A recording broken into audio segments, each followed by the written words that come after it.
Good morning, students. And today we are going to do our next topic that are about the substances that are not acid and that are not basic in nature. So the substances which are neither acids nor basic that are said to be the neutral.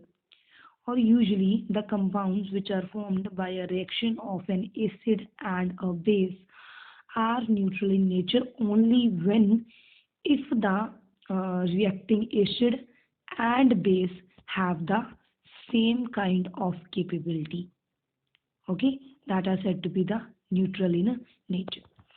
So the most important thing to discuss in this chapter is the pH scale. So what is pH scale? pH scale is a kind of measure to determine or to know about the strength of the compounds, either the acids or the bases. As you know, the gradation of the pH scale is made from 1 to 14, and the value 7 is considered as neutral. If we move from 7 to 1, the strength of acidity increases. It means 1 is most acidic, 2 is lesser, 3 is more lesser, and in this way 7 1 is neutral. And from 7 to 14th, the basic strength increases. Hence, the 14, the compound which has pH value equal to 14, that will be the most strongest base, and which has the value 1 is considered to be the most strong acids. Between this, the value 6 and 8, they represent the weak acid and the weakest base. So here some examples are given. For example, your gastric acid, that is HCl, is considered to be most acidic. Lemon juice is lesser than that, having pH value 2. Apple juice have value 3. Tomato juices have value 4. Black coffee 5. Milk 6. And pure water, that is completely neutral. Next, egg is slightly basic. Baking soda is also basic. Hand soaps are also basic. Ammonia solutions are basic. Bleach is also basic. And the most important, concentrated alkalis have almost purple color. So the red color represents the acidity, purple color represents the basicity, and light green to yellow color represents the neutral values. So keep these values and compounds and their pH in mind. These part comprises of number of questions from your syllabi. Next, we are on the indicator, that how we get an idea that the given substance is an acid or an base.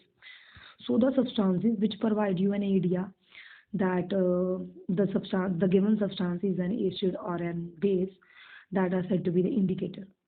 Hence, the indicator is any substance that helps you to identify whether the given solution is an acid or base or a neutral just by determining the change of color of that compound.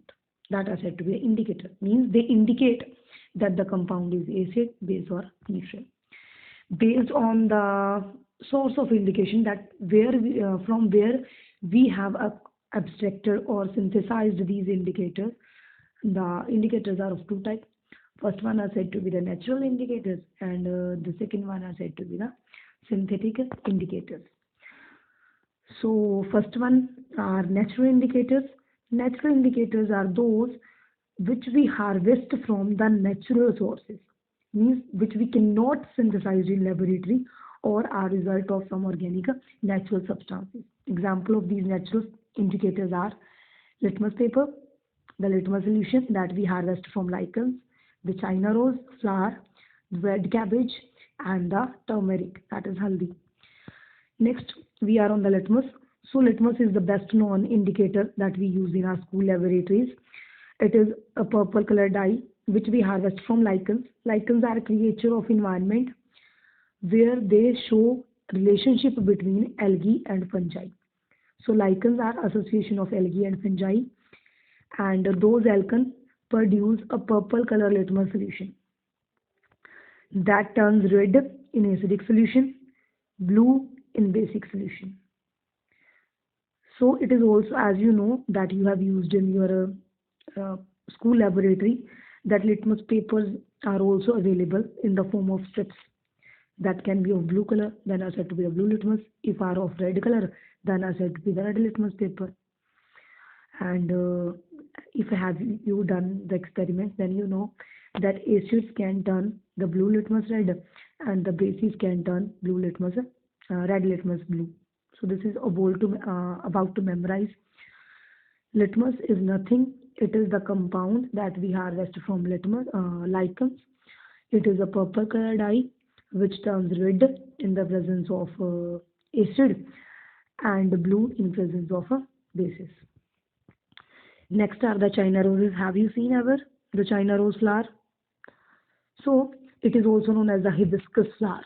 China rose is also known as the hibiscus, and hibiscus is a very good type of natural indicator. From the petals, means these floral parts, from these floral parts, we abstract the indicator, and it turns pink color, or it represents the light pink color in the presence of water. When we add some acid, it become magenta in color, means dark pink, and in presence of base, it become green. So the natural color of the indicator China rose in presence of water or in neutral compound is pink, but in presence of acid is dark pink, but even in presence of base, it is of green.